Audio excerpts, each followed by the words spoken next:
Bueno, comencemos a ver entonces el tema de serie blanca normal y patológica. Este es en realidad un tema que ustedes lo vienen viendo en diversas asignaturas, así que en la primera parte vamos a ir un poquito rápido, pero les recomiendo que repasen lo que vieron en otras asignaturas. Entonces, los leucocitos o glóbulos blancos pueden ser clasificados, los que circulan en sangre periférica pueden ser clasificados en dos grandes grupos: los leucocitos granulares, representados por los neutrófilos, basófilos y eosinófilos, y los leucocitos agranulares, representados por los monocitos y linfocitos. No son estrictamente agranulares porque algunos pueden tener pequeños gránulos, pero esa es la forma tradicional de clasificarlos. Una aclaración importante es que todos estos elementos tienen un solo núcleo. Lo que tienen es polisegmentación en algunos casos o no son segmentados en otros, pero todos tienen un solo núcleo. Esta es una aclaración importante porque hay veces que suelen cometer errores al describir las células. Esta es un gráfico, una tabla de un gráfico de variación de los recuentos absolutos. Fíjense cómo está expresado leucocitos en 10 a la 9 por litro. Para el recuento total de leucocitos, en rojo ustedes ya saben por qué ocurre este pico al momento del nacimiento y cómo va cambiando la fórmula, pasando por una fórmula predominantemente granulocítica durante las primeras horas, luego en la infancia se invierte, en las primeras semanas y meses de vida, hasta que al final se espera que a los 5 años aproximadamente comiencen a tener una fórmula más o menos similar a la del adulto. Cada paciente pediátrico puede tener sus particularidades, pero en general una fórmula medianamente invertida o repartida a los 5 a 6 años ya se puede considerar no patológica necesariamente. Esto es algo importante y que tal vez a lo que no están muy acostumbrados, y es algo que es fundamental para la hematología. Estos son los valores de referencia de la fórmula porcentual relativa que ustedes seguramente conocen, ¿sí? Tenemos un 0 a 2% de valor de referencia para callados, para segmentados, eosinófilos, basófilos, linfocitos y monocitos. Esto es porcentual, es decir, esto se hace mirando el frotis, mirando 100 elementos y expresando el porcentaje en función de esos 100 elementos observados. En la hematología y en muchas otras disciplinas, como por ejemplo la oncología, interesa muchísimo el recuento absoluto. Y es ese el que va a ser mandatorio para nosotros para la clasificación de las diversas patologías. Entonces, a partir de ahora, ustedes tienen que empezar a manejar estos valores absolutos de células por milímetro cúbico. ¿Cómo se obtienen estos resultados? Bueno, calculando cada uno de estos porcentajes en función del recuento absoluto total, es decir, en función del recuento de glóbulos blancos. Esa es una forma de obtener, pero lo correcto es expresar los resultados en fórmula absoluta, porque distintos protocolos internacionales lo que recomiendan son valores límites para estos parámetros para iniciar quimioterapias, por ejemplo, o para evaluar respuesta a un tratamiento. Entonces, de ahora en más nos vamos a manejar siempre con estos valores. Vamos a comenzar a ver a los granulocitos entonces. Nosotros en la primera clase habíamos visto la hematopoiesis, ahora la vamos a ver rápidamente para repasar la granulopoiesis del neutrófilo, ¿sí? Tenemos al mieloblasto, que es el primer estadio diferenciable en médula ósea. Ese mieloblasto madura hacia un promielocito, donde comienzan a aparecer la granulación primaria o inespecífica, luego madura hacia un mielocito, donde ya aparece la granulación secundaria específica. Pasamos por un estadio de metamielocito, donde se observa la claridad central que corresponde al arcoplasma de Golgi. Continuamos hacia el estadio de callado y finalmente termina en un neutrófilo maduro, que es lo que vemos en sangre periférica. Entonces, este es el estadio madurativo normal de un neutrófilo. Vamos ahora a la granulopoiesis para eosinófilos y basófilos. En realidad, identificar un mieloblasto con granulación eosinófila es muy difícil, no es frecuente. Sí se puede diferenciar este estadio a partir del mielocito eosinófilo, dado que el mielocito eh, presenta ya granulación secundaria eh, específica de línea, digamos. Eh, entonces se pueden ver esa granulación, color rojo ladrillo característica, para el mielocito eosinófilo, pasando luego a metamielocito eosinófilo callado y el eosinófilo segmentado. En general, en sangre periférica, estos tres elementos no se suelen ver, salvo que presente un desorden hematológico importante. A diferencia de lo que ocurre con la granulopoyesis neutrófila, que en sangre periférica podemos ver en ciertas condiciones, todos los estadios madurativos, no así los mieloblastos. Los mieloblastos solamente aparecen en los casos de leucemia. Pero en algún proceso infeccioso muy importante, podemos llegar a ver hasta el estadio de mielocito, ¿sí? Y en el caso de alguna medicación, incluso hasta promielocito. Los mieloblastos generalmente solo aparecen en situaciones de leucemia.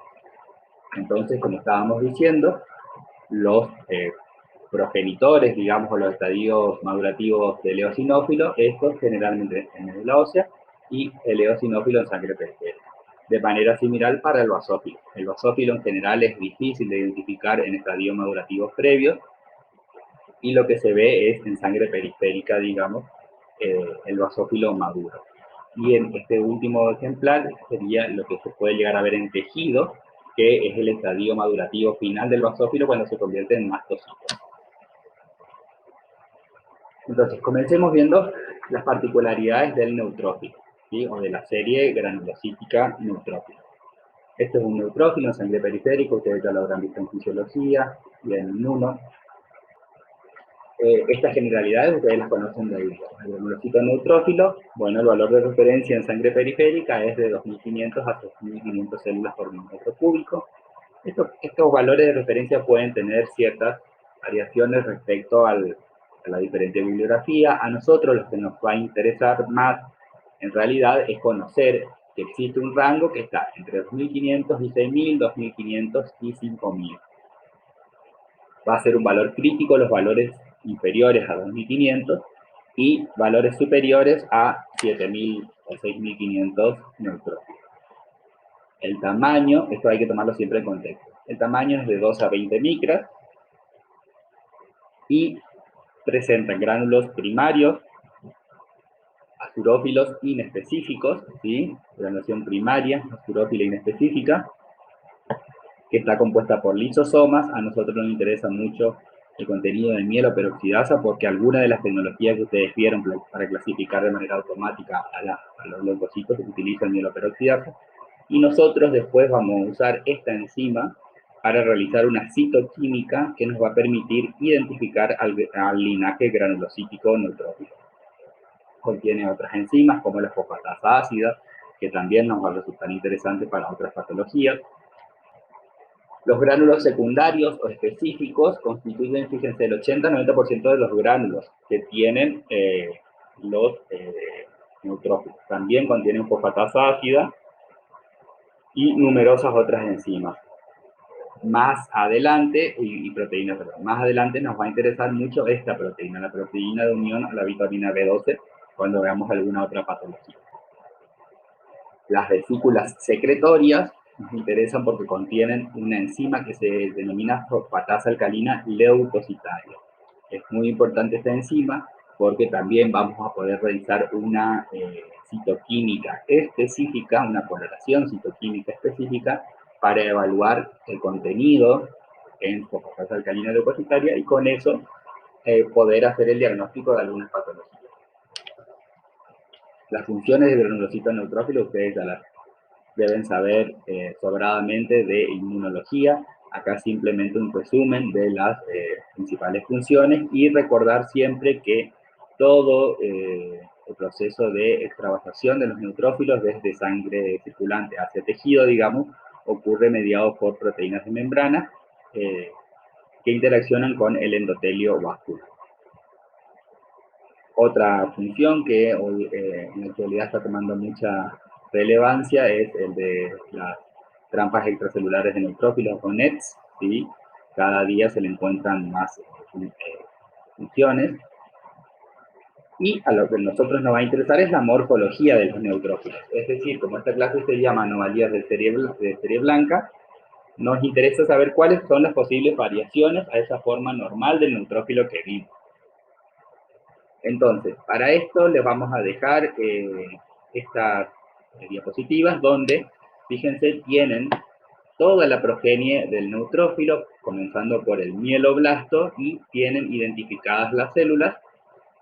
Acá tienen un mieloblasto, un mielocito neutrófilo y un neutrófilo encallado, o también podría ser, como vamos a ver más adelante, un neutrófilo hiposegmentado.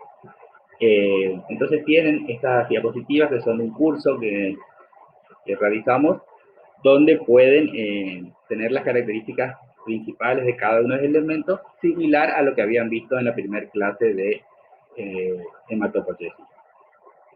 Esto sería cómo se ve en médula ósea, ¿sí? No es necesario que identifiquen todas las células, simplemente le vamos mostrando el contexto o cómo podemos ver a las diversas células en médula ósea. En médula ósea a veces la morfología es un poquito diferente a lo que se ve en sangre periférica, justamente porque las células pueden estar agrupadas, digamos, pero en general los rasgos más distintivos se mantienen.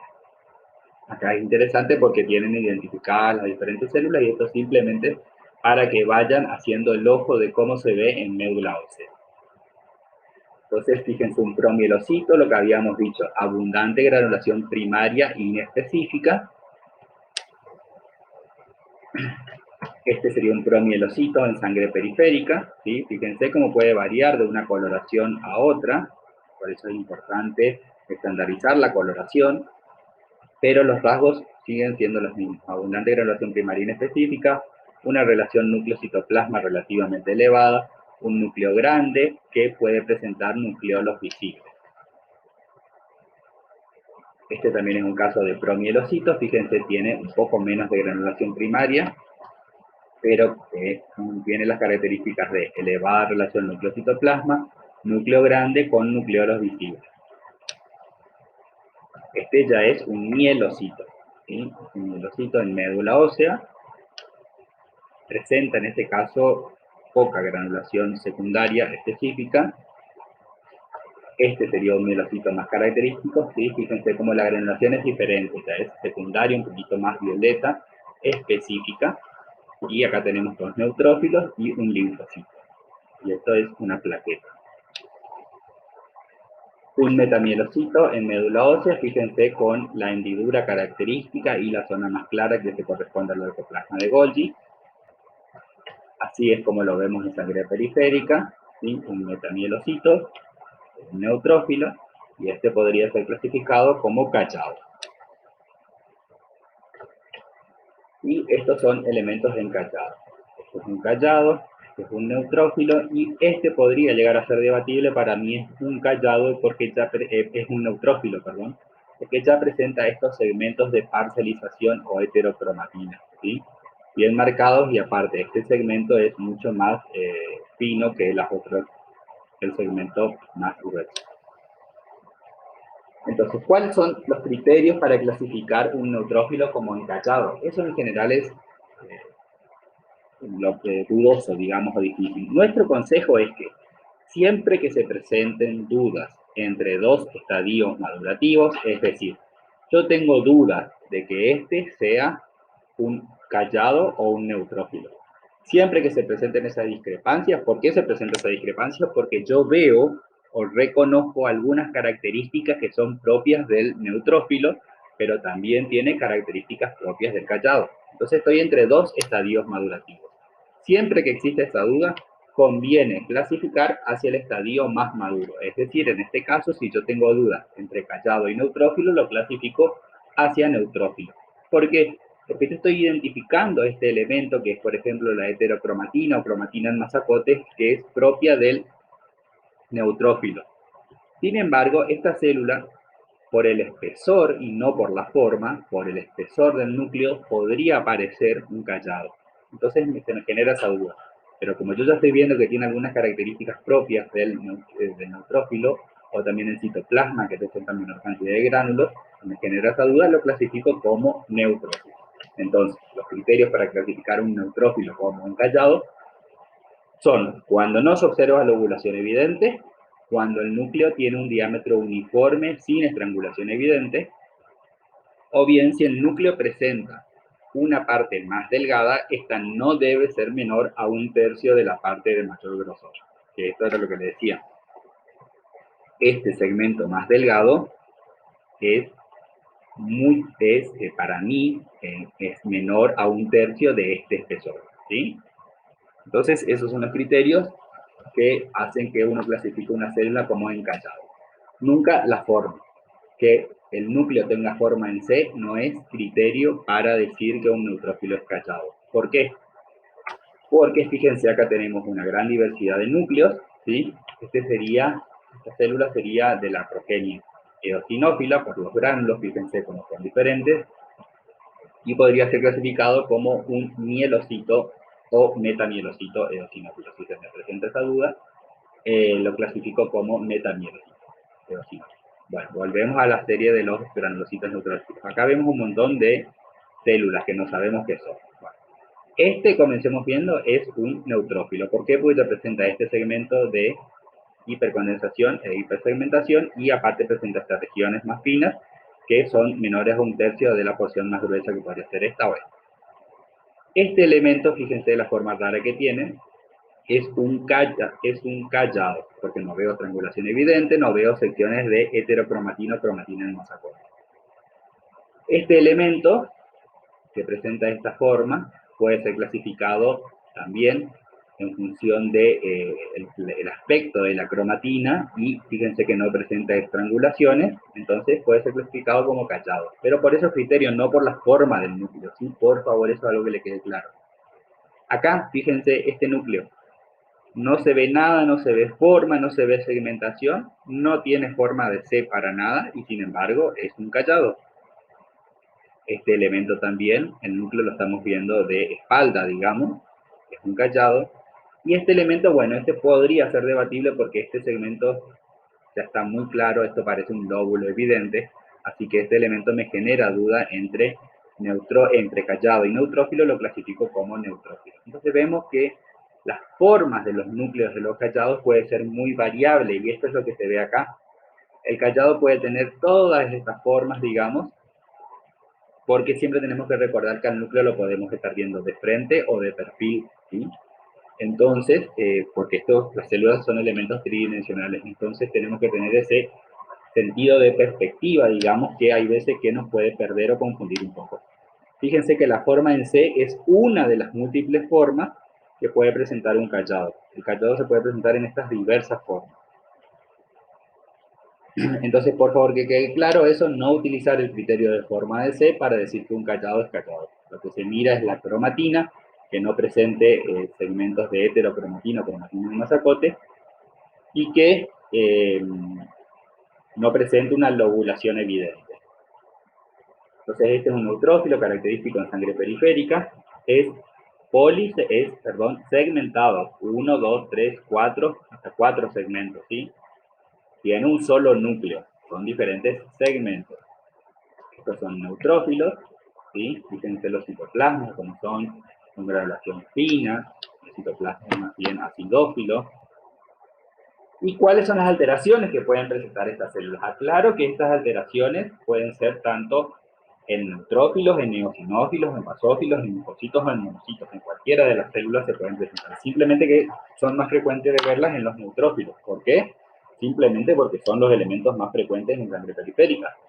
Pero vamos a ver que en situaciones particulares las alteraciones pueden ser más frecuentes en linfocitos. Entonces, las alteraciones leucocitarias pueden ser cualitativas, que ustedes ya las vieron muy bien en lo que se refiere a su función, ¿sí? En fisiología y en inmuno, todo lo que atañe a la función, alteraciones cualitativas de la función, ustedes lo vieron ahí. Y acá vamos a ver las alteraciones cualitativas que tienen cambios nucleares y citoplasmáticos. Y también pueden ser alteraciones cuantitativas, Y en esos casos vamos a hablar de leucopenias o leucocitosis, es decir, cuando las alteraciones están asociadas a un recuento anómalo o alterado. Las alteraciones funcionales, simplemente para repasar algunas de las que ustedes vieron en inmunos, pueden estar relacionadas a la adherencia, y eso se puede deber a un déficit parcial o total de CD11 y CD18, relacionadas a la quimiotaxis, a los gránulos, ¿sí? Y en este caso sí, algunas pueden tener manifestación morfológica, como el Chiari-Higashi, o el déficit de mieloperoxidasa, y actividad oxidativa, esto sí es más bien funcional, puede ser la enfermedad granulomatosa crónica o el déficit de glucosa 6-fosfato deshidrogenasa. Eso en general no tienen alteraciones o correlato morfológico. Entonces vamos a comenzar por las alteraciones cualitativas nucleares. Puede ser hiposegmentación, hipersegmentación u otros cambios. La hiposegmentación, es decir, cuando los granulocitos neutrófilos o eosinófilos presentan menos de 2 lóbulos. Esa hiposegmentación puede ser congénita, y en este caso se va a llamar como Pelger-Wett, fíjense la pronunciación, Pelger se pronuncia, o bien adquirida, y en ese caso se va a denominar pseudo-Pelger o pelgeroide, y puede ser de diversas causas, puede ser asociado a un síndrome mielodisplásico, en pacientes embarazadas, fármacos, sepsis de mala evolución, o en las leucemias mieloides agudas y leucemia mieloide crónica. Ahora vamos a ir viendo una por una. Esas alteraciones nucleares pueden ser el otro extremo, y vamos a estar en presencia de la hipersegmentación, es decir, cuando los granulocitos presentan más de 5 lóbulos, y en este caso va a ser congénita y se va a denominar Peyndrix o adquirida, que debida puede ser a déficit de vitamina B12 o al síndrome mielodisplásico. Y acá tienen que pensar en todas las patologías que causan déficit de vitamina B12, que ya estuvimos viendo un poco. Por ejemplo, los vegetarianos estrictos, el veganismo, pues puede ir asociado al bypass gástrico, ¿sí? Enfermedad celíaca, todos aquellos causantes de anemia megaloblástica y anemia perniciosa pueden ser causantes de hipersegmentación nuclear adquirida por déficit de B12. Las alteraciones citoplasmáticas pueden ser a su vez congénitas, como la anomalía de Chiari-Higashi, la anomalía de Meigs-Heiglin, anomalía de Alder-Rayleigh, o bien de granulación congénita. Y puede ser adquirida también la presencia de granulaciones tóxicas, vacuolas, cuerpos de Dole y los neutrófilos degranulados también. Vamos a ver entonces las anomalías nucleares. Hiposegmentación nuclear. Entonces, la hiposegmentación nuclear es cuando, sobre todo los neutrófilos y los eosinófilos, presentan menos de 2 lóbulos o no están segmentados directamente. Y acá les presento dos imágenes, que no hay que confundir hiposegmentación nuclear con lo que se denomina como Pelger o pseudo-Pelger, ¿sí? Estos son callados. Bueno, este no tanto porque este segmento está dudoso, digamos que parece un lóbulo, pero este es un cachado. Lo interesante es que miren el patrón de cromatina. Fíjense cómo es una cromatina más bien que no presenta signos de heterocromatina, digamos. No presenta muchos mazacotes y no presenta estos puntitos blancos. Siempre que uno vea estos puntitos blancos en el núcleo, quiere decir que la cromatina está heterocondensada, ¿sí? O hipercondensada. Estas células no presentan en general muchos de esos puntitos, es decir, que la luz no lo atraviesa con facilidad, por lo que nos da la idea de que no hay heterocromatina. Entonces, esto es un callado. Este podría ser un neutrófilo ya casi madurando, o hiposegmentado. Y estos son verdaderos pseudo-Pelger o neutrófilos con hiposegmentación nuclear, pseudo-Pelger. No presentan lobulación marcada, entonces, sí, fíjense, el citoplasma es similar al de un neutrófilo maduro y presentan estos puntitos o este aspecto de heterocromatina o hipercondensada, ¿sí? Es decir, que la célula maduró hasta su estadio final, pero no se lobuló el elemento. Esto es un neutrófilo hiposegmentado pseudo-Pelger.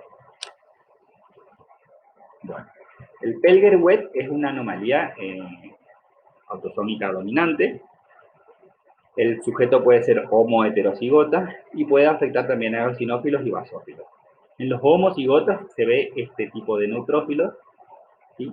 Fíjense, cromatina hipercondensada o heterocondensada, se ven estos puntitos de luz que atraviesa y estos masacotes de cromatina que se corresponde a heterocromatina. En este caso las células se denominan de Stolmeister. Es poco frecuente encontrar pacientes homocigotas para Tolliver-Wet, y en los casos heterocigotas se observa esta hiposegmentación en neutrófilos y en eosinófilos.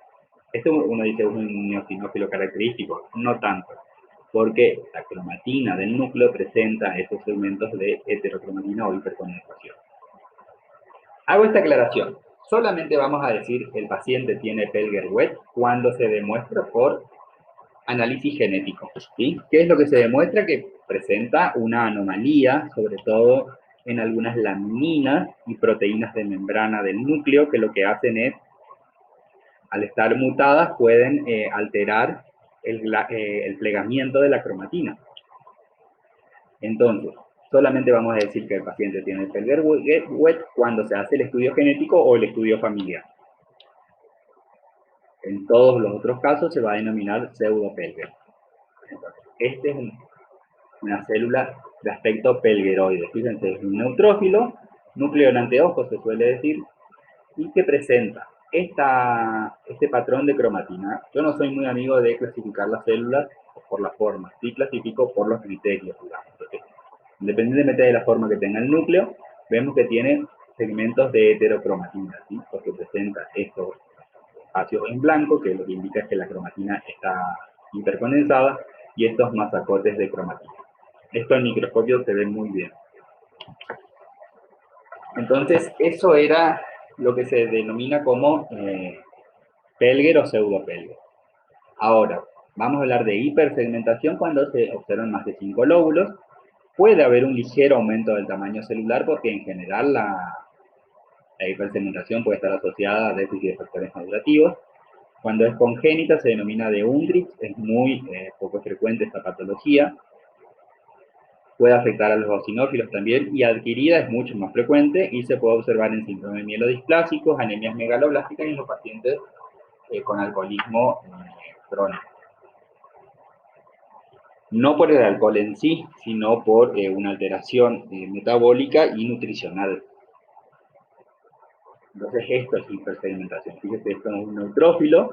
Si miramos la serie roja también vamos a ver macrocitosis, entonces esto podría estar asociado a un déficit de factor madurativo. Y en este caso vemos 1, 2, 3, 4, 5, 6. 6 lóbulos en una célula. Después si nos movemos a otro campo es probable que aparezca otro neutrófilo con más lóbulos, ¿sí?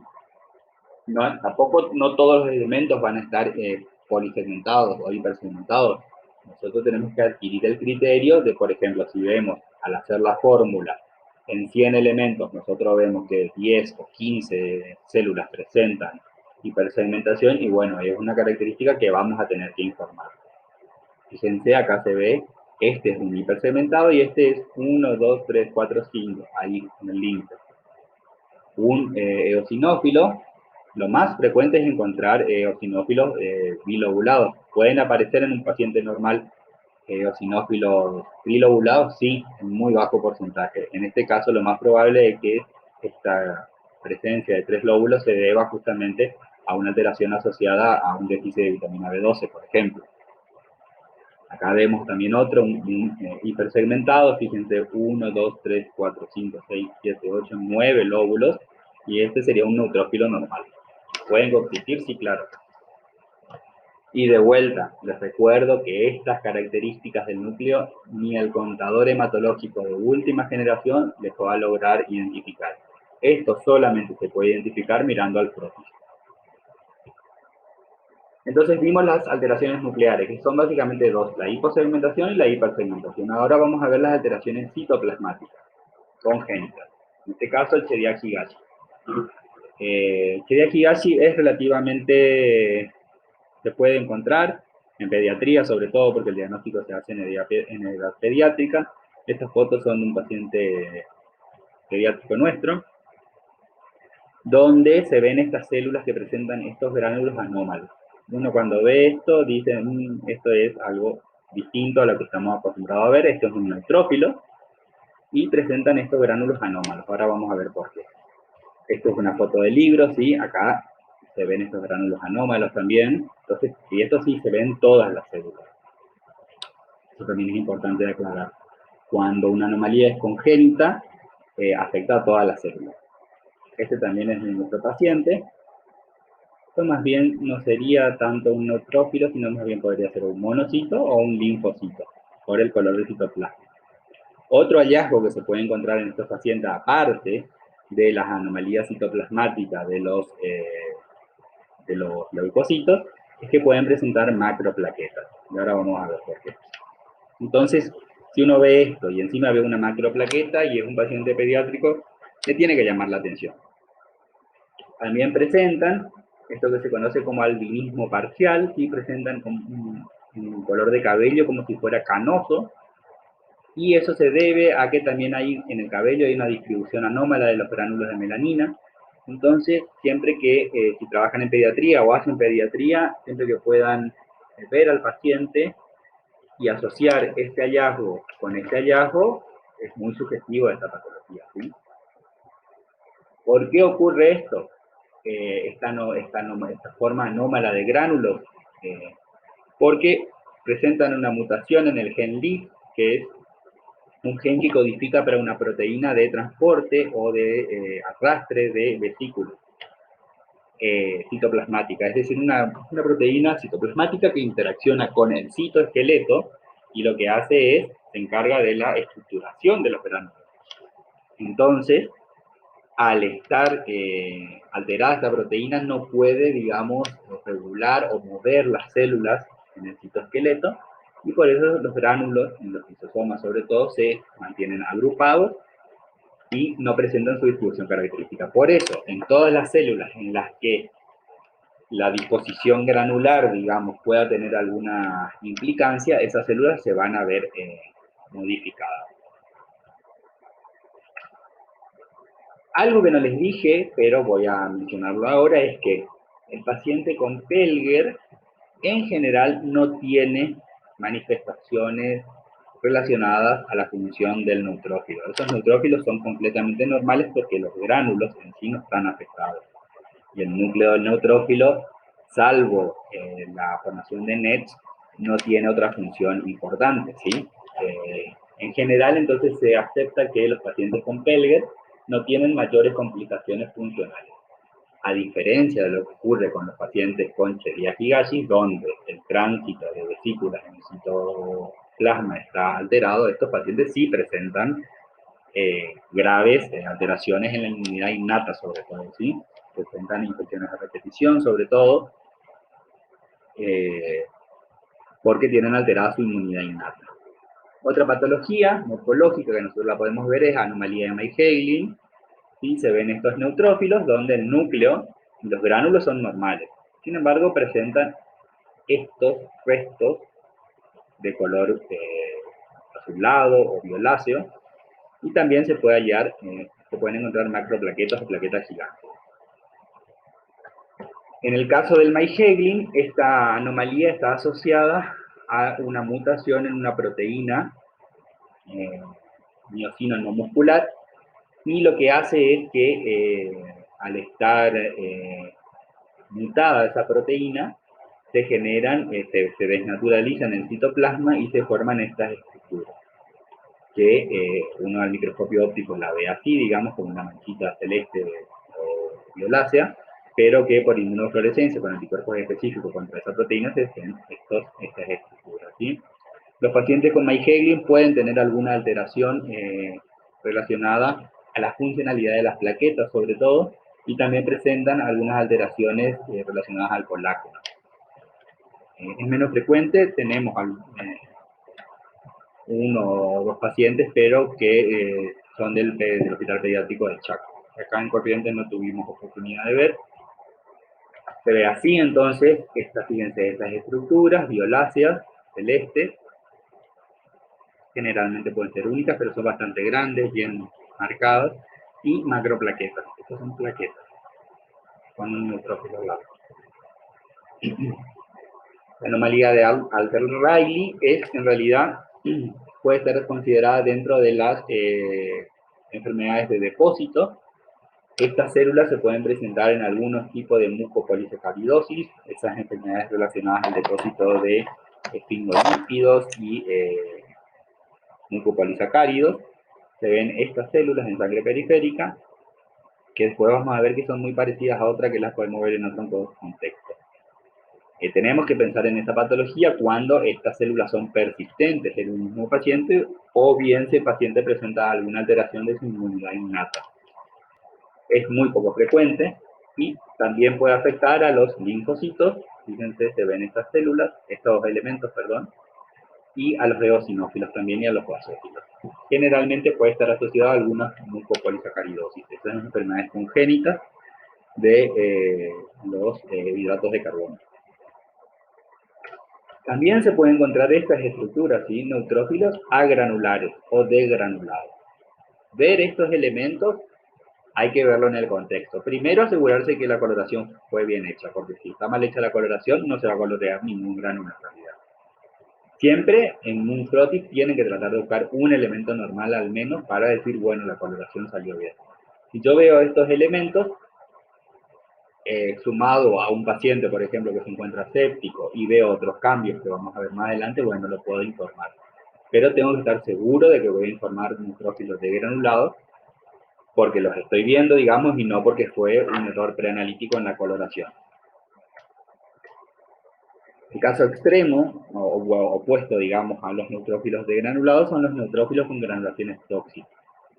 ¿Sí? Fíjense, son neutrófilos que tienen más granulaciones de lo habitual. Esta granulación es granulación primaria inespecífica y en realidad se cree que aparecen porque ocurre una aceleración en el proceso madurativo del neutrófilo en médula ósea. Ese gráfico de maduración de 48 a 72 horas que vimos en la clase de hematopoiesis, hay veces, hay situaciones de estrés o por medicación, por factores estimulantes exógenos que hacen que el neutrófilo, desde lo que es el estadio de promielocito hasta el neutrófilo maduro, no alcance ese tiempo de maduración mínimo, entonces los gránulos no son eliminados completamente.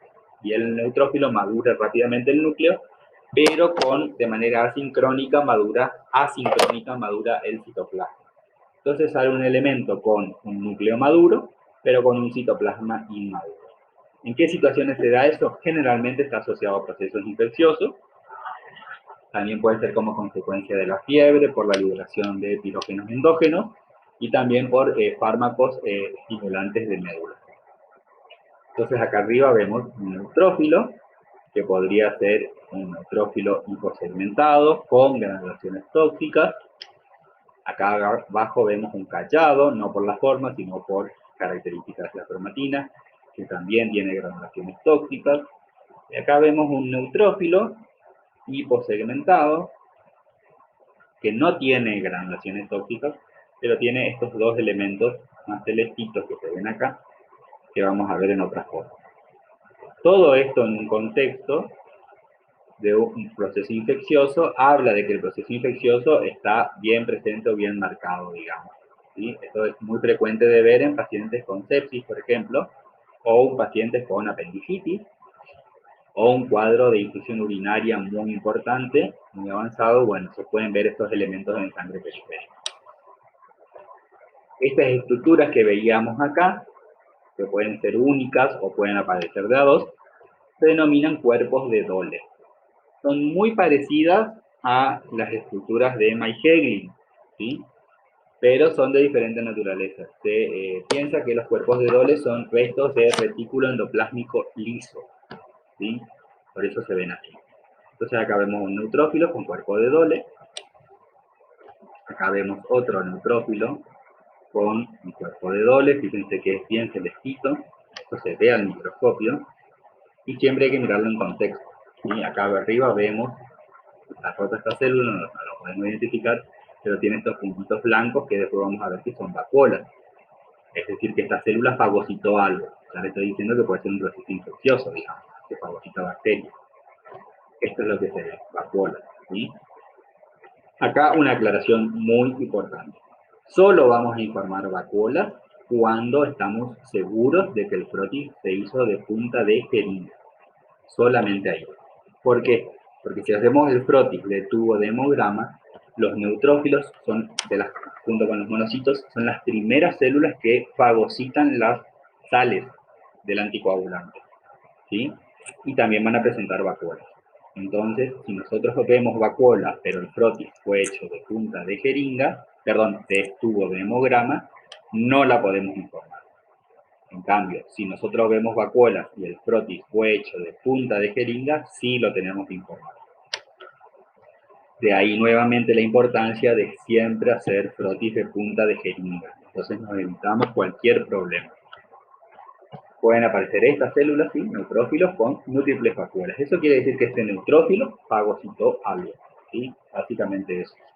Entonces, esto, sumado a granulaciones tóxicas y sumado a callados y sumado a cuerpos de Dole, nos habla de un proceso infeccioso. La mayoría de las veces puede ser de naturaleza bacteriana, ¿sí? Entonces, no, es como que nos pinta un cuadro mucho más amplio que hacer un solo hallazgo. Estamos viendo múltiples hallazgos que lo que hacen es sostener el diagnóstico infeccioso.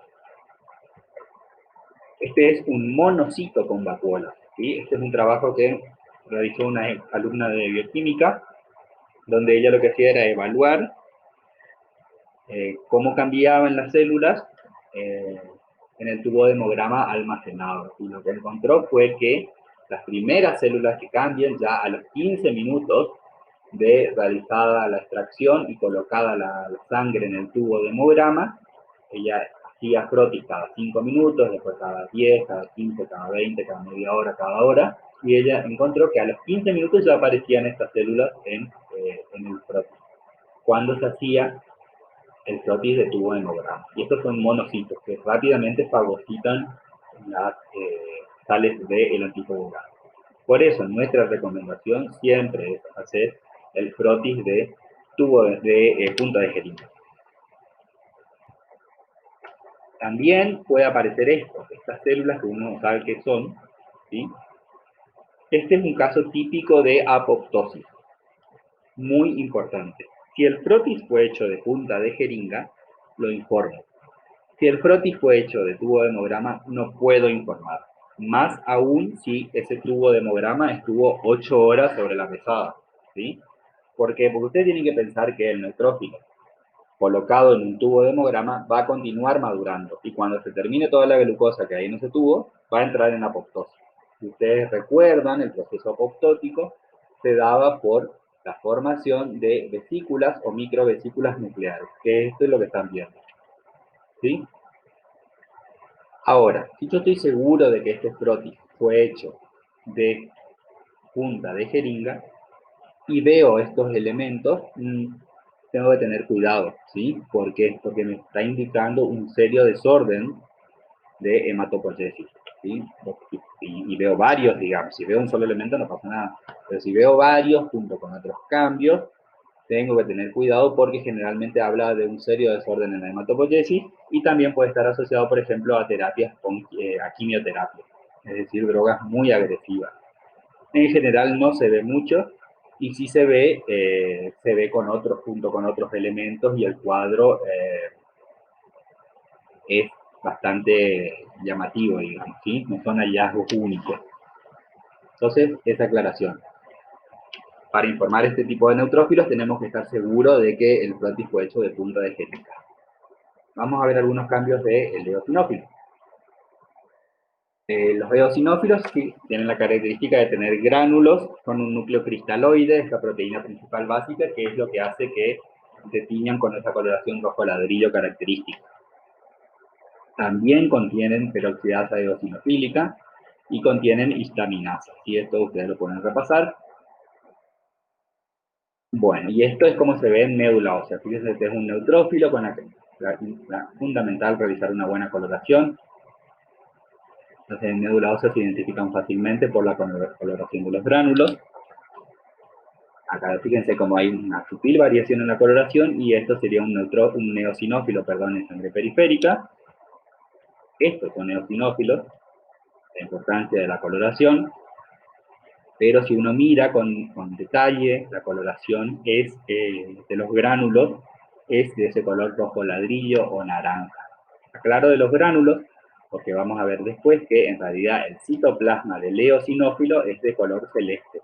Estos son fotos que sacamos nosotros. Fíjense, son eosinófilos degranulados. Así como teníamos neutrófilos degranulados, podemos tener eosinófilos degranulados. Se ve perfecto. Entonces siempre yo pregunto, ¿de qué color es el citoplasma del eosinófilo? El citoplasma del eosinófilo es de color celeste. Acá se ve perfecto. Los gránulos del eosinófilo son de color naranja o rojo ladrillo, ¿sí? Esto lo van a ver. Este eosinófilo, fíjense, también tiene vacuolas, ¿sí? Presenta vacuolas. Entonces acá estamos viendo dos alteraciones morfológicas del citoplasma en esta célula. Degranulación y presencia de vacuolas. Esto está muy asociado a cuadros alérgicos importantes o situaciones de crisis asmática, ¿sí? Se puede ver esto. Informarlos o no, no es muy relevante, pero digamos es interesante poder identificar estos elementos. Acá vemos también un eosinófilo vacuolado, ¿sí? Se ven las vacuolas, y acá abajo un neutrófilo. Puede haber también eosinófilos polisegmentados, ¿sí? Lo que decíamos hoy. Hay un estudio hecho que dice que en un paciente normal, hasta un 10% de los eosinófilos, es decir, del total de eosinófilos que se observan, dice que un 10% pueden presentar 3 lóbulos. Pero, si el valor, considerando el valor de referencia de los eosinófilos, que puede ser hasta un 4%, 5%, encontrarlos en sangre periférica es muy difícil. Los basófilos aún son más difíciles de encontrar, valor de referencia de 0 a 1%, o de 0 a 100, a 150 elementos por milímetro cúbico. Son células difíciles de identificar y hay que tener mucho cuidado para informarlas porque en general, sobre todo los médicos hematólogos, ven, se alarman, digamos, cuando se informan muchos basófilos porque puede estar asociado a algunos procesos malignos. Tener un basófilo en sangre periférica no cambia la vida de nadie, digamos. Ahora, tener 5 o 10%, bueno, ahí sí, ya es otra cosa.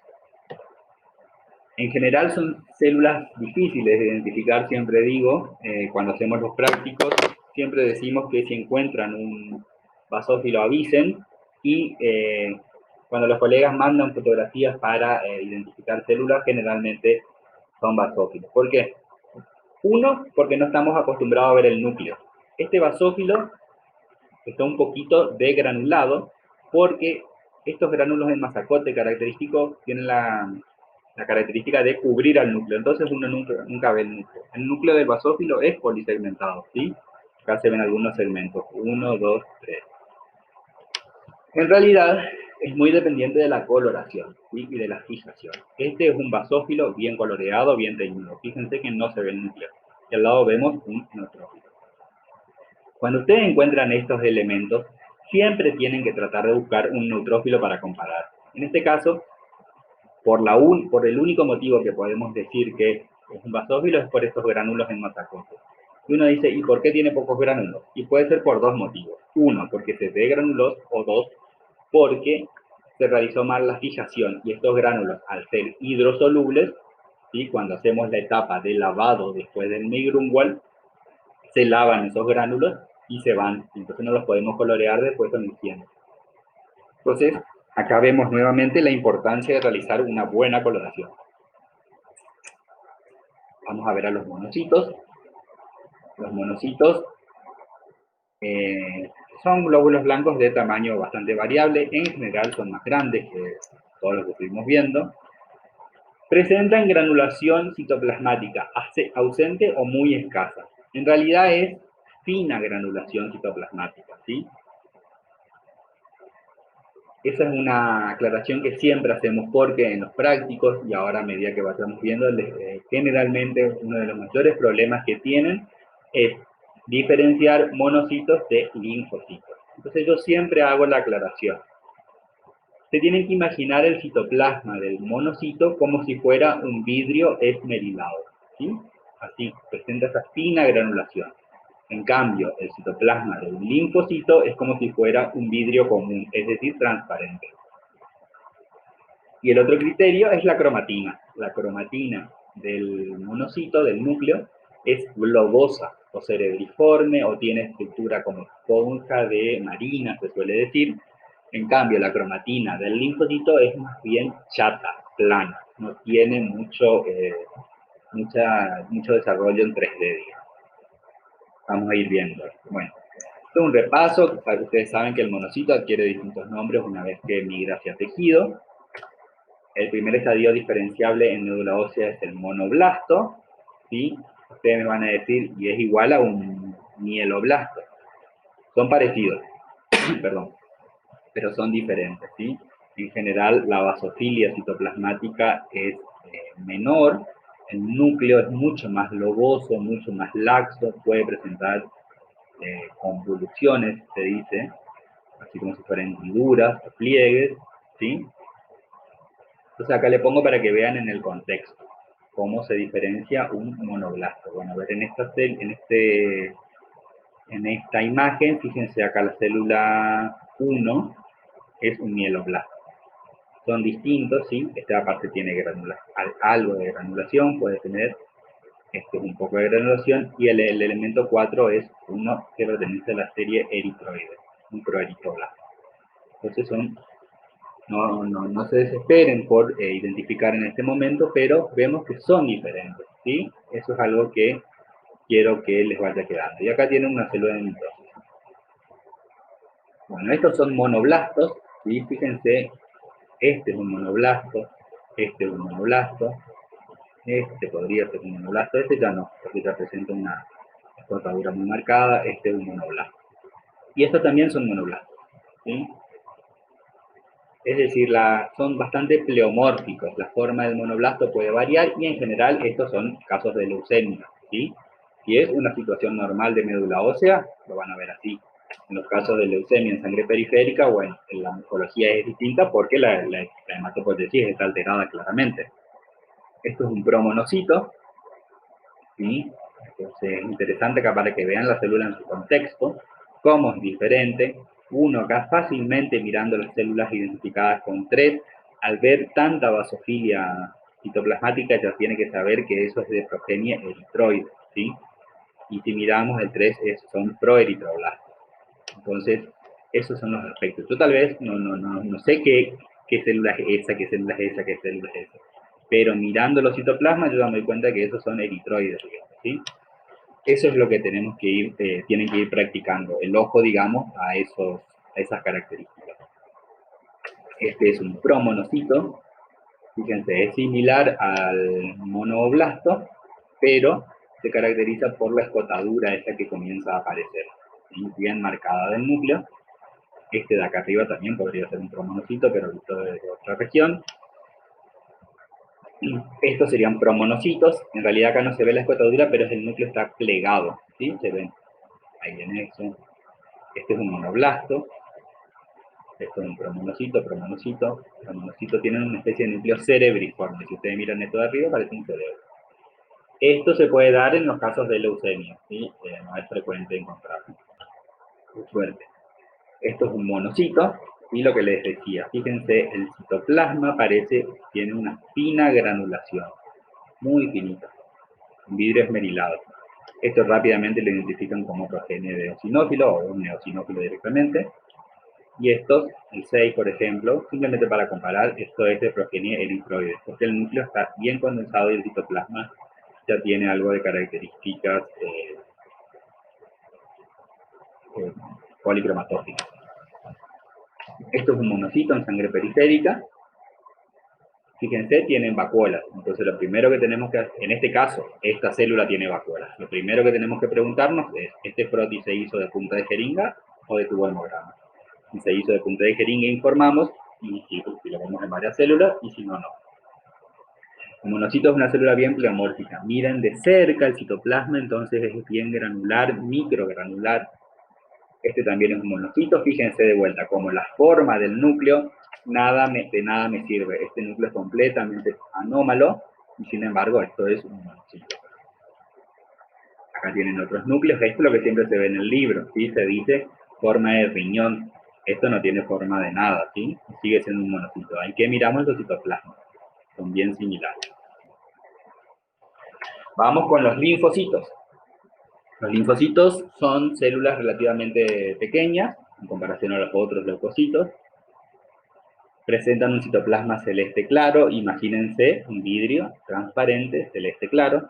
No posee gránulos visibles al microscopio óptico, eso lo aclaro, pero por microscopía electrónica sí tiene. Y hay en algunas situaciones, algunos linfocitos pueden presentar gránulos. Entonces, si uno se hace un algoritmo diagnóstico y dice gránulos, y dice, esta célula presenta gránulos, entonces no es un linfocito, eso está mal. ¿Por qué? Porque hay algunos linfocitos que pueden presentar gránulos. Entonces, la presencia o ausencia de gránulos no es criterio para decir que un linfocito es linfocito. Por favor, que quede claro eso. El núcleo no está segmentado y presenta cromatina condensada. Y el núcleo generalmente es excéntrico. Generalmente. Entonces, acá tenemos un linfoblasto en médula ósea. ¿Sí? Esto es un linfoblasto. Así es como se ve en sangre periférica, no se preocupen, esto después vamos a ver cuando veamos leucemias. Estos son los prolinfocitos. Los prolinfocitos son muy fáciles de identificar porque tienen un nucleolo y ese nucleolo generalmente es central. Y la cromatina está condensada alrededor, ¿sí? Este es un linfocito, ¿sí? Fíjense el citoplasma, celeste claro. Si lo pudiéramos ver mejor, vamos a ver que es casi transparente. Este es un linfocito característico en sangre periférica. Fíjense, elevada relación núcleo-citoplasma, presentan poco citoplasma y el núcleo se ve así, presenta zonas de condensación cromatínica. No confundir, porque siempre cuando empezamos la parte práctica se puede presentar esta situación. Se presentan estos dos elementos, en este caso, este es un eritroblasto policromatófilo u ortocromático, ya está casi por expulsar el núcleo, y este es un linfocito. ¿Sí? Siempre se tiene que ver algo de citoplasma. Es una aclaración importante. Nunca clasificar una célula rota y nunca clasificar una célula sin citoplasma, por más que sepamos lo que es. Acá tenemos otras, para no confundir. Este es un linfocito, un eritroblasto basófilo, un eritroblasto policromatófilo y un ortocromático. Estos son los linfocitos que le decían que pueden aparecer en la sangre periférica de sujetos sanos, completamente normales, que son los linfocitos grandes granulares, que sí, son linfocitos que presentan estos gránulos. ¿Sí? Esto puede aparecer uno en el total de linfocitos. Y después vamos a ver más adelante que hay algunas leucemias que están asociadas a este tipo de células. Una de las variaciones que pueden presentar los linfocitos, es decir, una alteración citoplasmática benigna, es la presencia o lo que se denomina de linfocitos activados. Este es un linfocito normal y todos estos otros elementos son linfocitos. Ustedes me van a decir, parecen monocitos. Acá es donde resulta importante mirar el núcleo.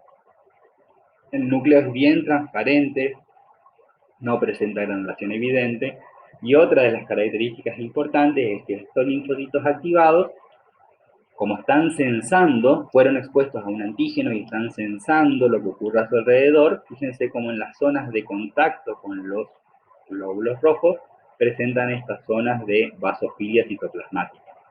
Acá se ve también, acá. ¿Esto a qué se debe? Pues ustedes deben saber muy bien de inmuno que cuando ocurre la activación de los linfocitos hay una redistribución de las proteínas que forman verdaderas islas proteicas con receptores que lo que hacen es justamente en estas regiones agrupan moléculas del complejo mayor o agrupan otras moléculas de identificación y lo que hacen es justamente como si fuera conversar con otras células para reconocerlas como propias o como extrañas. Y eso es lo que ocurre al nivel molecular. Al nivel morfológico, esto es lo que vemos nosotros. Esto es muy frecuente verlos en cuadros de infecciones virales, por ejemplo, la mononucleosis, ¿sí? Esto es muy característico. Y estas son las células que presentan mayor problema para los profesionales, ¿sí? Muchas veces han derivado pacientes del interior pensando que eran leucemias y en realidad lo que el paciente tenía era una mononucleosis, es decir, un cuadro viral. Es difícil, sí es difícil a veces identificar, pero siempre nos tenemos que quedar con ese criterio. Cuando es un cuadro de activación de linfocitos, generalmente se ve mucho pleomorfismo, es decir, las células son bien diferentes entre ellas. En cambio, cuando es una leucemia, se ve monomorfismo, ¿sí? Las células son muy parecidas entre ellas porque son todas de un mismo clon. También en los cuadros de mononucleosis se ven estas zonas de basofilia citoplasmática en las zonas de contacto, y es como que el linfocito abraza a los glóbulos rojos, eso en general no se ve en las leucemias. Estas células que parecen blastos no lo son, ¿sí? Fíjense, zonas de basofilia, la zona de contacto. El núcleo a veces presenta este aspecto con cromatina laxa y se pueden llegar a ver nucleoros, pero eso no quiere decir que la célula involucionó hacia el estadio de linfoblasto. Simplemente lo que me indica es que esa cromatina está desdoblada para que se produzca la transcripción y traducción de material genético para la síntesis de proteínas. Esa síntesis de proteínas ocurre en el citoplasma y por eso el citoplasma se ve tan vasófilo. Acá abajo tenemos otro linfocito activado. El linfocito a su vez puede adquirir este aspecto. Fíjense, se conserva la forma del citoplasma, pero presenta una coloración azul bien intensa. Si presenta esta coloración azul bien intensa y el núcleo es excéntrico, se denomina linfoplasmocito. Este es un mejor ejemplo, ¿sí? El linfoplasmocito en general presenta el núcleo excéntrico, vasofilia citoplasmática, y a veces se puede llegar a ver una claridad en esta región. Esto me da idea de que estos serían linfocitos más bien de estirpe B. Y acá tenemos que tener mucho cuidado. Nunca vamos a aseverar nosotros el inmunofenotipo de acuerdo a la morfología. Eso jamás. Simplemente lo que podemos decir es, bueno, esta célula evidentemente se activó porque presenta su citoplasma basófilo.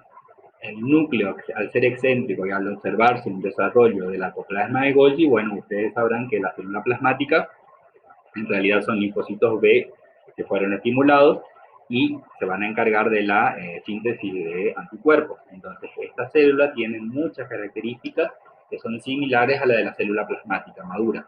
Y entonces, por eso se lo denomina linfoplasmocito.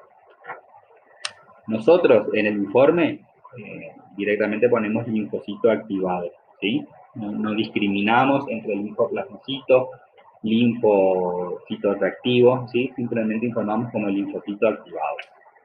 Esto es lo que le decía, esta es la célula plasmática en médula ósea, que sería morfológicamente similar al linfoplasmocito que lo vemos en sangre periférica. Y esta es una célula plasmática. ¿Sí? Esta es una célula plasmática en sangre periférica, esto ya es anómalo, hay algunas patologías en las que puede aparecer, esto lo vamos a ver. Y esto se puede ver, sobre todo los cuerpos de Russell, ¿sí? Que son estas estructuras, o células de Mott se denominan. Esto se puede ver en médula ósea, en los casos de mieloma. Estas estructuras son en realidad precipitados de inmunoglobulina, en los casos de mieloma o macroglobulinemia de Waldenström. Y en sangre periférica a veces se puede ver una celulita de Mott, sobre todo en los cuadros de infección viral, sobre todo en los cuadros de recuperación de infección viral, ¿sí? En el cuadro agudo no se ve tanto, sí se puede ver en la recuperación. Ver una célula no significa nada, ¿sí? No es necesario informar. Perdón. Ahora, ver muchas de esas células, bueno, ahí sí habría que llamar la atención. Nunca nos ha pasado de ver más de una o dos en sangre periférica. Y generalmente, les digo, está asociado, si miramos nosotros la historia clínica del paciente, vemos que tal vez 1 o 2 semanas antes presentaba muchos linfocitos activados. Quiere decir que está resolviendo el cuadro viral o infeccioso. Finalmente, estas estructuras cristaloides pueden aparecer en los linfocitos son precipitados de inmunoglobulina. Y uno dirá, ¿por qué adquieren esta forma? Y bueno, las inmunoglobulinas son proteínas, y las proteínas tienen una estructura cristalina o de cristalización característica eh, que se puede ver. Nosotros hemos visto este elemento así, similar a este, una sola vez en sangre periférica, y esto se ve en médula ósea, nosotros nunca lo vimos, ¿sí? Son precipitados de inmunoglobulina, y fíjense acá cómo adquiere esta forma de espagueti, te digo. Simplemente les menciono para que vean las anomalías que pueden presentar los linfocitos. Terminamos con las alteraciones cualitativas, vamos a ver las alteraciones cuantitativas. Vamos a hablar de leucopenia cuando estamos por debajo de los 3.000 glóbulos blancos.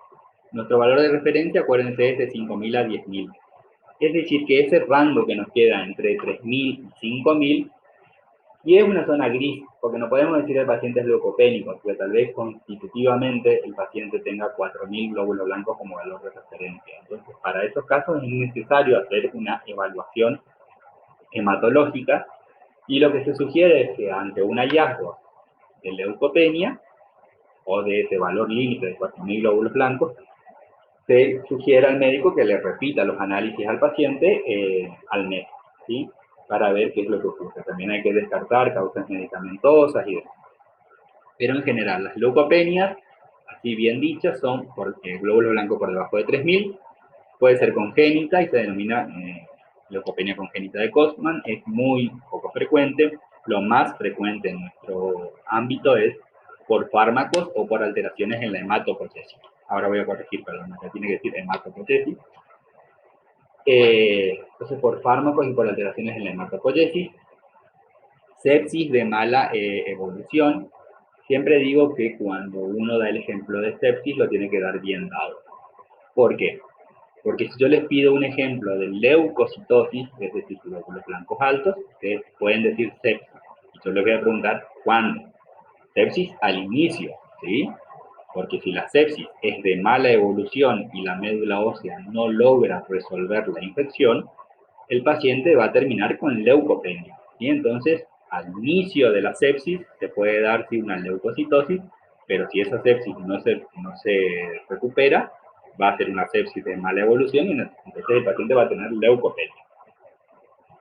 También puede aparecer como consecuencia de la radioterapia y la quimioterapia, justamente porque estas terapias son inespecíficas y matan muchas células, digamos. Entonces la leucopenia es un hallazgo bastante frecuente en pacientes oncológicos. En realidad de la leucopenia lo que nos interesa es la neutropenia, ¿sí?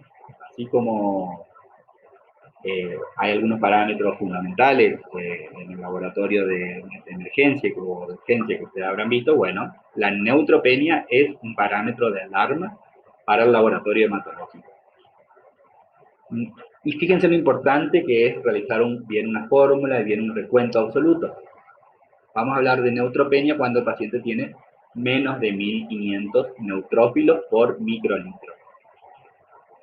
El paciente no ingresa a quimioterapia si tiene menos de 1.500 neutrófilos. ¿Por qué? Porque el riesgo de infección post quimioterapia puede ser muy alto. Entonces, el dato del laboratorio, sobre todo del área de hematología, junto con otros datos, va a determinar si el paciente ingresa o no a quimioterapia. Así de importante es el resultado que ustedes están informando. Esa neutropenia, a su vez, puede ser clasificada en leve, moderada y grave. ¿Sí? Hablamos de leucopenia grave. En pacientes, esto se da sobre todo en pacientes sometidos a quimioterapia. Y en estos casos, estos pacientes tienen que ser aislados, hay que extremar las medidas de higiene, usar barbijo, para no contagiar nada al paciente. Así de importante entonces el valor que podemos sacar de un hemograma. El caso contrario a las leucopenias son las leucocitosis, ¿sí?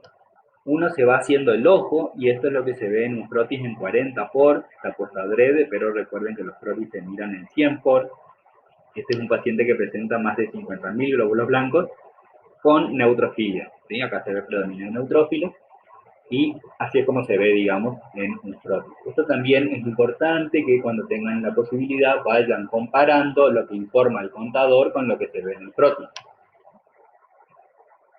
Las leucocitosis pueden ser a su vez de diversos tipos, digamos, dependiendo del predominio de qué célula. Si predominan los neutrófilos, van a ser leucocitosis neutrofílica y pueden ser fisiológicas, como el ejercicio, el tabaquismo, postprandial, ¿sí?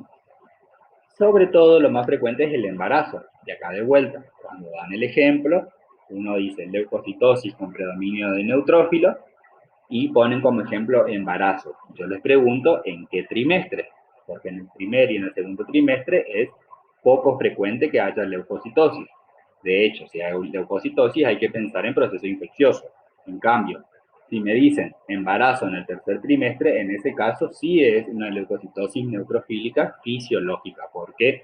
Porque el cuerpo de la mujer embarazada se va preparando para el proceso de parto, para tener una buena inmunidad innata para prevenir infecciones en el puerperio, digamos, ¿sí? Entonces hay que saber dar el ejemplo. Otro de los ejemplos muy frecuentes es el uso de corticoides. Los corticoides lo que hacen es liberar el pool marginal de neutrófilos y por eso aparecen neutrofilios. Y después todos los otros ejemplos que ustedes quieran, digamos, ¿sí? Acidosis, eclampsia, diabetes, hipoxia, todos estos son ejemplos. Pero los más frecuentes son fisiológicas, ejercicio, tabaquismo, vómitos si quieren, fármacos, corticoides y después lo demás. La leucocitosis también puede ser eosinofílica, es decir, cuando hay un predominio de eosinófilos. Y fíjense que estamos hablando con cifras absolutas, nunca hablamos con cifras relativas. ¿Cuáles son las principales causas de leucocitosis eosinofílica? Bueno, desórdenes alérgicos, ¿sí? Parasitosis, no todas las parasitosis, ¿sí? Hay muchas parasitosis intestinales, como ustedes lo habrán visto en Parásito, que cursan con ligera respuesta inflamatoria. Las verdaderas leucocitosis eosinofílicas se dan sobre todo en parásitos que invaden la pared intestinal o que hacen ciclos en otros tejidos. Por ejemplo, aquellos parásitos que hacen el ciclo de Leffler en el pulmón. En estos casos sí es muy marcada la eosinofilia. O si no, también aquellos parásitos que se alojan en músculo, por ejemplo, la triquinosis y otros parásitos. Eso sí generan una verdadera reacción de leucocitosis con eosinófilos. Una giardia pocas veces genera esta leucocitosis eosinofílica. Sí, pueden aumentar los eosinófilos un poco, pero no es patognomónico, digamos. Entonces, parásitos hay que saber dar bien el ejemplo. Vamos a hablar de parasitosis tisulares o aquellas intestinales que hacen ciclo o que invaden la pared intestinal. Lo más frecuente también puede ser asociado a intoxicaciones medicamentosas, a desórdenes gastrointestinales, como por ejemplo la enfermedad celíaca o la colitis ulcerativa crónica, y a radioterapia. La leucocitosis basofílica es muy poco frecuente, ¿sí? Puede estar asociada a reacciones de hipersensibilidad, ¿sí? A colitis ulcerosa, a radiaciones, esto sí lo vemos bastante en pacientes oncológicos, no llegan a ser leucocitosis basofílica, pero hay un aumento significativo de basófilos, y esto sobre todo, que lo vamos a ver más adelante, los síndromes mieloproliferativos crónicos y las leucemias mieloide crónicas, que son cuadros hematológicos que van con aumento de basófilos. Bueno, las leucocitosis con monocitosis, es decir, un aumento de monocitos, también un poco frecuente. Nosotros lo vemos bastante en este cuadro, convalescencia de infecciones. De hecho, ver monocitos al final de un proceso infeccioso es de buen pronóstico, porque quiere decir que ocurrió el switch entre inmunidad innata y adaptativa. Y finalmente les dejo acá un término que lo vamos a usar mucho, que hablamos de reacción leucemoide. Una aclaración muy importante que la vamos a hacer ahora y la vamos a hacer más adelante es que no todas las leucemias van con recuento de glóbulos blancos altos, ¿sí? Hay algunas leucemias que pueden ir con recuento de glóbulos blancos normales y otras leucemias que pueden ir con recuento de glóbulos blancos bajos, ¿sí? Eso es lo primero que vamos a aclarar. No todas las leucemias van con glóbulos blancos altos. Y la otra aclaración es que no todas las veces que haya glóbulos blancos altos vamos a estar en presencia de leucemia. Entonces acá aparece este término, que se conoce como reacción leucemoide. El término leucemoide les tiene que hacer sonar a que es parecido a una leucemia, pero que no lo es. Fíjense, se da cuando se presentan más de 50.000 glóbulos blancos, también puede ser con 40.000 o con 30.000, eso es indistinto. Pero la característica de esto es que esta reacción leucemoide, uno se asusta cuando ve tantos glóbulos blancos en sangre periférica, porque lo primero que uno piensa, bueno, esto puede ser una leucemia. Puede estar asociada a procesos infecciosos, como por ejemplo la tuberculosis, Clostridium, corticoides o como droga. Algunos procesos tumorales, por ejemplo, cuando las células tumorales secretan interleuquina 3 y 6 like o factores estimulantes de colonia. ¿Cuál es la característica? Que si este paciente se le hace una punción de médula, que no es de elección obviamente, pero si se le hace una punción de médula, se ve una hiperplasia mieloide normal. Es decir, se ve la médula ósea, se conserva la relación mieloeritroide de 3 a 1, y hay una pequeña desviación hacia la izquierda, se dice. Es decir, aparecen algunos estadios inmaduros. Esto es completamente distinto a lo que ocurre en una leucemia, ¿sí? En una leucemia, eh, la médula ósea no es normal y no hay desviación hacia la izquierda, digamos. Esta reacción leucemoide es de naturaleza policlonal, a diferencia de las leucemias que son de naturaleza monoclonal. Esta reacción leucemoide puede afectar a granulocitos, es lo más frecuente, a linfocitos y monocitos. Y una citoquímica que más adelante, cuando veamos, vamos a ver qué se hace, se puede utilizar para diferenciar. En estos casos de reacción leucemoide, el score de fosfatasa alcalina leucocitaria está aumentado. En cambio, en las otras leucemias que nos van a interesar, va a estar disminuida. Esto es una aclaración para que lo vayamos teniendo presente. Si quieren ir leyendo sobre este tema, lo pueden hacer. Más adelante lo vamos a volver a ver. Y por último, este gráfico, para que veamos y siempre tengamos presente. Siempre lo uso porque es muy interesante. Vamos a ver. En amarillo vamos a ver cómo evolucionan el recuento de glóbulos blancos en un proceso, en un cuadro infeccioso. Entonces vemos, acá abajo tenemos días, ¿sí? Acá en el eje de ordenadas de la derecha tenemos el recuento de glóbulos blancos absoluto, cuando lo vemos aquí en blanco, pero también vamos a ver los porcentajes de monocitos sinófilos, pero si miramos el recuento de glóbulos blancos, tenemos 5.000, 10.000, 15.000, 20.000, 25.000, perdón, 30.000, 35.000, 40.000. Les voy a modificar esto. Entonces, tenemos el recuento de glóbulos blancos. Miramos la línea en amarillo. Al inicio del proceso infeccioso, ¿sí? Aumenta, aumenta, aumenta, pudiendo llegar hasta 25.000 glóbulos blancos, ¿sí?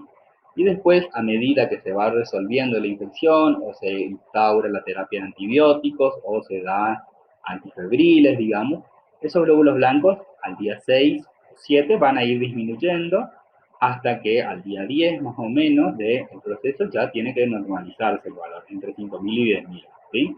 Bueno, ese aumento de glóbulos blancos, fíjense en rojo, vamos a ver cómo se correlaciona con los picos febriles. Y acá tenemos temperatura corporal.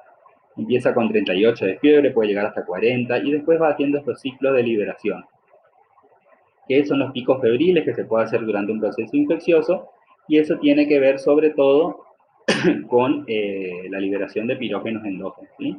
Entonces se ve acerrada la forma y esto cuando termina el proceso infeccioso termina en 37, se normaliza la temperatura. Vamos a ver en línea de puntos verdes cómo varía el recuento de neutrófilos, o el recuento porcentual en este caso. Y vemos que al inicio del proceso infeccioso van aumentando los neutrófilos, fíjense 70% de neutrófilos, pudiendo llegar a 80% de neutrófilos cuando se está terminando el proceso infeccioso, y termina con un valor normal de entre 60 y 70 neutrófilos porcentual, ¿sí? Vamos a ver la línea de puntos azul. ¿Qué pasa con los linfocitos? Al inicio puede haber un pequeño pico, pero luego se observa una ligera linfopenia, ¿sí? Esa linfopenia se mantiene hasta que se comienza a resolver la infección, y al final de la infección puede haber una inversión parcial de la fórmula, ¿sí? Es decir, es de esperar que finalizado el proceso infeccioso haya una inversión temporal de la fórmula. y después pasado 2 semanas o 3 semanas, bueno, la fórmula vuelve a ser normal, con predominio de neutrófilos sobre linfocitos. Y fíjense lo que hablábamos hoy. Los eosinófilos están acá abajo, no los menciono mucho, pero la característica es que ocurre una eosinotenia al inicio y luego se normaliza. Lo interesante acá es los monocitos. ¿Qué ocurre con los monocitos? Bueno, al inicio del proceso infeccioso puede haber un ligero aumento, pero en general después el aumento se produce cuando se comienza a resolver la infección. A partir del día 4 hasta el día 7-8 puede haber una monocitosis, ¿sí? Y eso es de buen pronóstico. Entonces, ver este aumento de monocitos en los primeros, en la etapa media de la infección es de buen pronóstico porque me está diciendo que está habiendo un switch entre la inmunidad innata y la inmunidad adaptativa. Y cuando se resuelve la infección, los monocitos vuelven a su recuento normal. Este cuadro entonces es interesante siempre tenerlo presente para ver en qué día, digamos, hacemos nosotros el frotis y qué es lo que podemos estar viendo, porque puede ocurrir esto, que un día le hacemos un frotis y vemos leucocitosis con neutrofilia y después a los 5 o 6 días hacemos el frotis y vemos otra cosa, ¿sí? Entonces es importante tenerlo presente que se debe a esto y también en qué tiempo esperar los cambios para hacer los controles. Muy bien, tenemos.